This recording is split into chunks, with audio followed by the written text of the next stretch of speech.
তীব্র গরম ও দীর্ঘ সময়ের লোডশেডিংয়ে বিপর্যস্ত জনজীবনে হঠাৎ করেই স্বস্তির বার্তা নিয়ে এসেছে বৃষ্টি। এদিকে গাইবান্ধায় 4 জন সহ 7 জেলায় বজ্রপাতে 10 জনের মৃত্যুর খবর পাওয়া গেছে। এ নিয়ে আরো জানাতে দিনাজপুর থেকে যুক্ত হচ্ছেন কঙ্কন কর্মকার। কঙ্কন, জনজীবনে বৃষ্টির প্রভাব কি দেখছেন? তীব্রতাই বা কতটুকু? আর উত্তরাঞ্চলে বজ্রপাতে কতজনের মৃত্যু হয়েছে এ পর্যন্ত?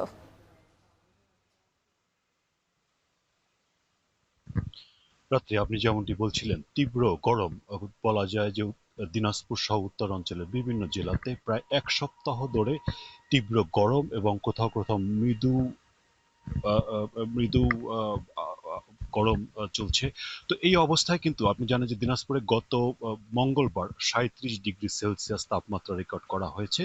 কিন্তু এই ঠিক কয়েকদিন পরেই কিন্তু আজকে হঠাৎ করেই দিনাজপুরে বৃষ্টি এবং তাপমাত্রা কিন্তু বলা যায় যে অনেকটা কমে এসেছে। আজকে আবহাওয়া অফিস থেকে যেটি বলা হয়েছে, দিনাজপুরে তাপমাত্রা সর্বনিম্ন রেকর্ড করা হয়েছে 20 ডিগ্রি সেলসিয়াস। অর্থাৎ জনজীবনে যে স্বস্তিটা নেমে এসেছে সেটি কিন্তু এই যে তাপদাহ এবং তার সাথে কিন্তু যে লোডশেডিং, যে জনজীবনের দুর্ভোগ ছিল, এটি কিন্তু অনেকটাই সেই ভোগান্তিটা কমিয়ে এসেছে। আজকে দুপুরে কিন্তু বজ্রপাত সহ কিন্তু পুরো জেলা জুড়ে কিন্তু বৃষ্টি হয়েছে এবং আপনি যেমনটি বলছিলেন যে গোটা দেশে কিন্তু আজকে বৃষ্টি এবং বজ্রপাত এতে কিন্তু প্রায় 10 জন মারা গেছে। তার ভিতরে কিন্তু উত্তরাঞ্চলের বিভিন্ন জেলাতে কিন্তু 9 জন মৃত্যুবরণ করেছে। আরেকটি বিষয় আপনাকে বলে রাখি যে এই বৃষ্টিতে যে দিনাজপুর এবং উত্তরাঞ্চলের বিভিন্ন জেলা কৃষি নির্ভর।